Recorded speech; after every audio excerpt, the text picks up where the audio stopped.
What a morning, huh? Look at this. Beautiful. So, sorry if it's a little shaky, but you're coming with me. Today, I'm gonna go to another gardener's garden, get some free plants. Gotta love free plants.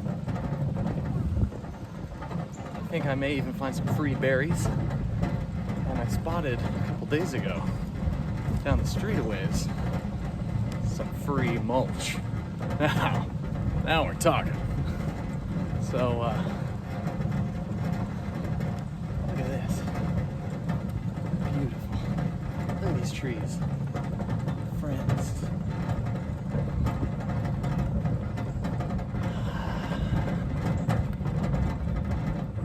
You know, you'd be surprised how much free stuff one can get. Not long ago, I got some free pots. I'm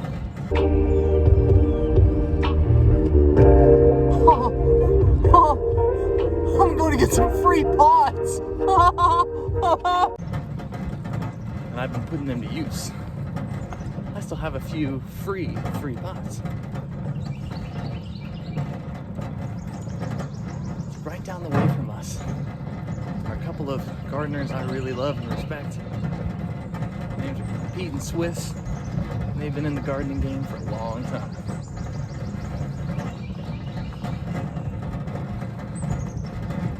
They've got some Hellebores plants.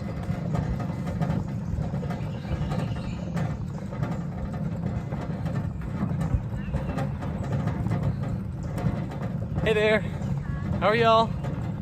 Hey Pooch, hey there. Look at this tree right here.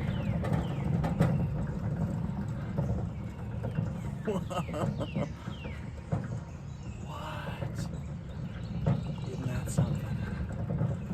I mean, what about this tree? Wow. Isn't that pretty? Golden rain tree. Yeah, there's a magnolia. Big old stankin' flowers.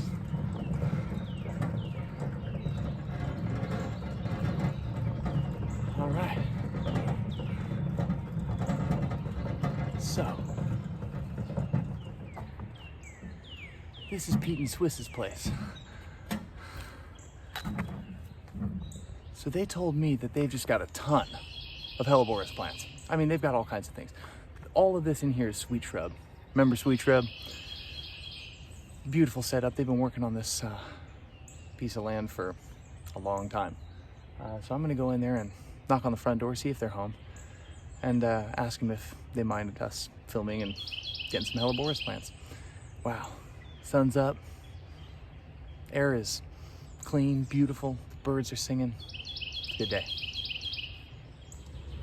It's the time of the season for Mahonia berries. Look at this. So this plant right here is called leatherleaf Mahonia. Now this is an invasive. It's got prickly little leaves, and it grows rampant all over the place. Especially you'll find it close to water. But I don't know if you can see, but we've got this patch of woods down here, and if you were to look closely, you'd see Mahonia running all through it. Now the cool thing about Mahonia is these bad boys, once they turn blue, dark blue like this, totally edible. You'll find between 1 and 3 seeds in each berry. And you definitely want to get them when they're dark like this. But so do the birds. So make sure that you get them when they're dark because they're kind of stringent. They remind me a little bit of like a tart grape and a jalapeno. I wonder if it has any of that capsaicin. I don't know what that is, but anyway, it's just kind of a neat thing that these berries are edible. Every now and then I pluck off a handful and I Now the responsible thing would be to dispose of the seeds, because I'm basically planting more Mahonia plants. But hey, the berries are only edible for a little while out of the year. So whenever you see them, grab them, try them.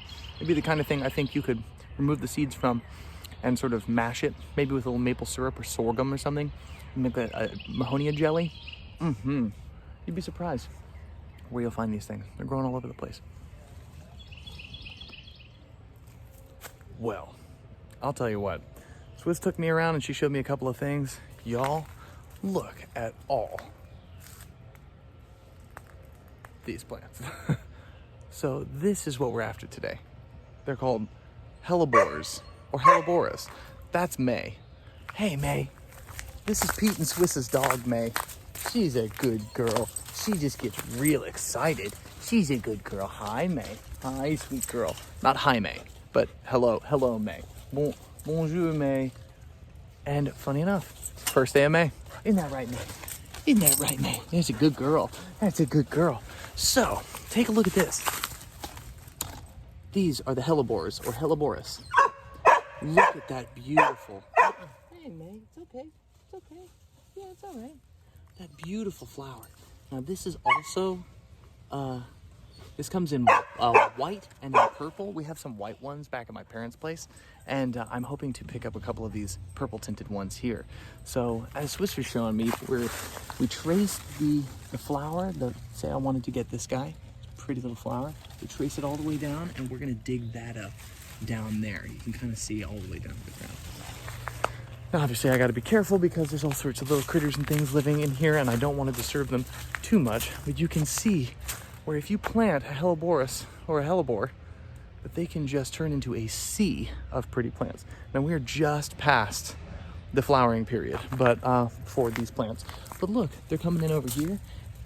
They're really, really very nice. I'll talk a little bit more about these once I get them dug up. I'm gonna throw 3 or 4 of them in the wheelbarrow and take them back home, and then we will install them there in front of my parents' house.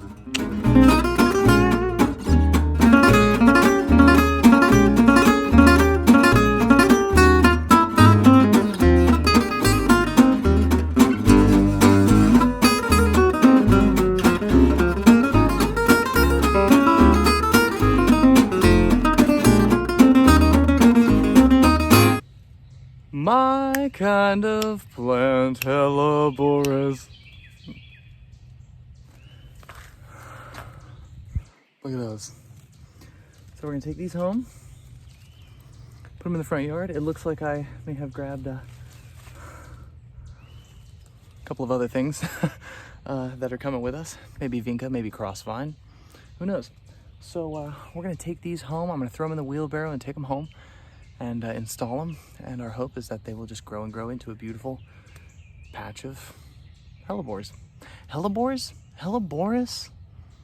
I don't know. Is that a regionalism? Am I just saying it wrong? Is there a difference?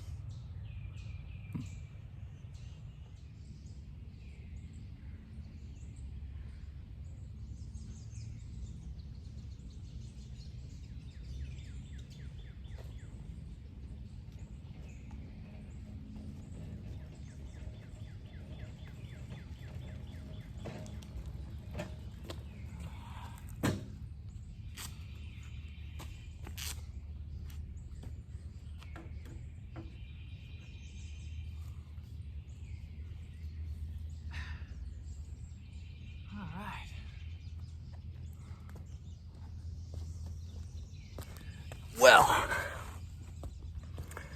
so got them home. And now these are our Hellebores plants. Hellebores? Hellebores? I'm just gonna say Hellebores. And of course we're going to incorporate these into here. The hope is that this entire little area will just become a big old patch of Hellebores plants. What's cool about these plants is that they're also known as Lenten Rose because they flower around the time of Lent. Don't ask me when that is. All I know is that it's sometime between January and May. And these are near the end of their cycle, but it's not really a rose at all. It's actually in the buttercup family, Ranunculaceae, something like that. And they're just wonderful plants. They are perennial, and every year you can trim back basically all of the excess growth. You sort of trim it way down, and it just grows and grows. What's cool about it is, I don't know if you can see this flower. Look at how that flower hangs down. It's hanging down, and then within each of these, you can see, is a seed. And so it really lets gravity do the work. The flower hangs down. When the seed is ready to drop, it just drops the seed. And that's how this little plant just grows almost concentrically. Wherever there's a flower, it drops 4 or 5 seeds, and next season, 4 or 5 baby shoots grow out of it. So that means a couple of things. That means you can put it in the ground and it'll just propagate on its own. Like I said, it's a perennial, so it comes back year after year, and apparently bigger and greener and lusher with more flowers. We have mostly white here. There's another one, I don't know if you can see it, but sort of on this side of the house over there, white flowers. And some of these are going to have that pink and purple tint that I think is so pretty. Of course, they're at the end of their cycle for this year. But apparently, too, they can tolerate a good amount of shade. So they're good sort of ground cover and understory plants. And they can handle the clay that we have down here in Georgia. I know I talk often about the clay, but that clay is very dense and compact. And what I'm going to do is I'm going to take some of our sort of compost stuff that I have sort of cooking back in the garden. I'll bring a couple shovelfuls up here. I'll mix it in with the clay, and then we'll put these right down just all around here. My dad has a tendency to not like rows, so I won't be planting these in rows. In fact, I may even plant just a couple of patches just sort of around this cluster. Not that I would need to do that entirely because it wants to spread and grow, but it would just be nice to have this open patch right here be just chock full of these beautiful green, this lush green plants with these pretty flowers. So I'm very excited about this. I love planting. I got to run back to Swiss's and grab a couple things, and then of course we'll get started on putting these in the ground. So remember I told you about that Mahonia plant? Look at this bad boy, taller than me, but covered in these beautiful, prickly, edible berries. Just be very careful with Mahonia, because it wants to prick you. I got to do some more research on these, because I am almost convinced they've got that peppery nutrient molecule that's in jalapenos. But you can see there's another one, leatherleaf Mahonia, and it's back there as well. It can also be called Mahonia holly. That's what Swiss calls it. I'm not entirely sure if it's an ilex or not, but this guy right here, this is also something special.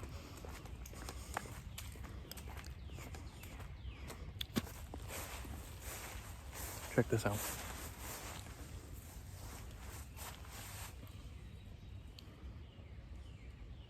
Wow, right? I mean, that's just cool. Shouldn't spin the Mahonia seeds in my friend's yard. Even though I think we're going to come over here and do some removal, because Mahonia can get abundant and really strong. So this is what I thought was big leaf Magnolia. What's called Magnolia macrophylla. But I think this might be a type of another type of deciduous magnolia called umbrella magnolia, which I'm not sure the Latin for, but I'll get back to you on that. What's crazy is, like, if you can get in here, have you ever seen a magnolia open like this? Oh boy, it's like a drug or something. It's really beautiful. Let me do that again. Now this isn't nearly as potent as I've smelled it in the past, because this one's probably been open for a couple of days. But if we were to come over to like this guy here, right? This one that's just about to open. And God, wow. Oh, it smells, oh, like almost like too much perfume or something. Very perfumey floral scent, but really pretty. And look at how much sun is captured by that tree. This is a native tree here, and it's really, really beautiful. I'm so happy that I can have that experience. What happens when we smell flowers, and even just when we're around trees, is chemical changes in the brain and in the body. When you smell a flower, a rose, sweet shrub, whatever it is, you're getting signals, messages from the plant that are very specific. That's why you know that lavender doesn't smell like, I don't know, anything else. That I've just been smelling crossvine. I think it smells like a Tootsie Roll. It's beautiful. Wisteria and kudzu, they smell differently because that's their thing. So I encourage you, anytime you get a chance, to stop, smell the flowers. You might be surprised at how pungent some of them are and how they'll really knock you on your heels. Right now, the Japanese honeysuckle is everywhere, and that's just one of my favorite smells too. So really wonderful things happening in people's gardens. You can see where Pete and Swiss have done some work here tilling. I'm gonna get into this plant a little later because I'm trying to incorporate some of this in our garden, maybe in a pot. It seems like it wants to take over. But anyway. Okay, so just had to get a little bite because I was hungry. I'd say the hardest part about having a mustache is trying to eat avocado toast. So anyway, what I'm gonna do is I'm gonna get these out of the wheelbarrow, and I'm gonna take the wheelbarrow around back and grab some compost. It's not stuff from the store in a bag, it's the stuff that I've been kind of working on that's just breaking down into black gunk, which is great. And I'm going to incorporate these Hellebores plants.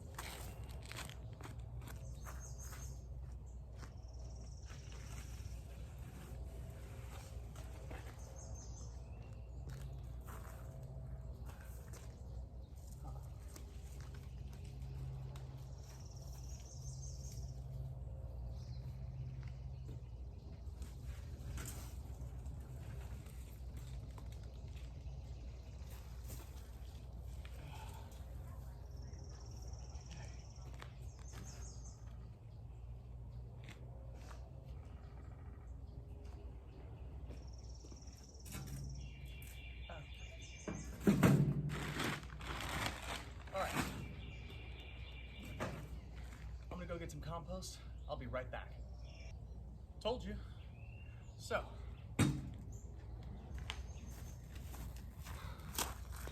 while I was down there and getting some compost, I got some of this, which I've been burning lately. It's a white sage incense that I have just been loving. It's a beautiful smell.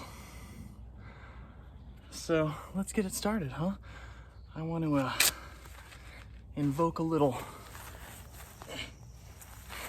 good gardening and keep away any who should try to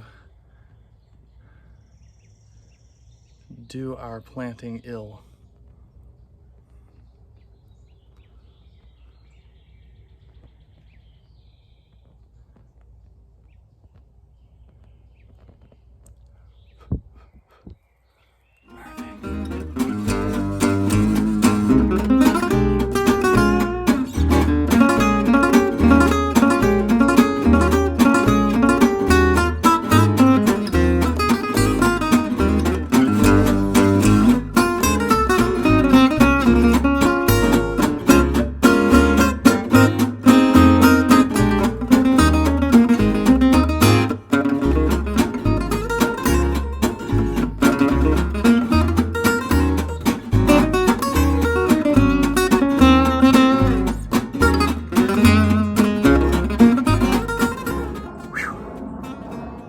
Sweating. I think I look like a yak. This kind of thing. Anyway, so we got these bad boys in. They're looking really good. I think they're referred to as stinking hellebores, and I get why. They kind of smell like cat pee. That also might be cat pee. I don't really know. But as you can see, if you remember the technique that I had mentioned a few videos back, when you're planting something like this, you want to put it in the ground, pull back all of the mulch or pine straw or whatever it is that you're going to put around it when you first start. And then that way, when you fill it back in, you can do what's called dressing, where you put the mulch, pine straw, or whatever it is that's sitting on the very top back around so that it doesn't look like you just dug up a bunch of earth. There's a bunch of red clay around here and it's kind of unsightly if you don't like clay. But yeah, and also I had read about hellebores that if you fertilize them with regular plant food once a year, they should be just fine. They're shade tolerant, which is great because as you can see from these shadows, we got a lot of trees around. So these should spread and fill out this area. I may go back to Pete and Swiss's and grab a few more big bulky ones like this, throw them down because they're so pretty. Yeah, they also said that when you put mulch down, not to mulch right around the hellebores, because they have tender little, when they drop the leaves or drop the seeds, tender little shoots that spring up nearby. But with pine straw, that's generally not such an issue because pine straw is not very heavy and those tender little plants can kind of weave and push their way around. Pine straw is abundant here in the southeast, but if you're using mulch, just consider that. So while I was digging, a couple times I hit a few snags, and they got me thinking, this happens, right? Another thing that gardening teaches us is that you start digging down into the earth and it's hard. It's hard to move earth. It's difficult, just like anything that's worth doing. But every now and then you hit a rock, or you hit a snag, or you hit a tree root, which is what was happening to me. This tree right here, its roots are all down in this area. So I would occasionally hit a root about that big around.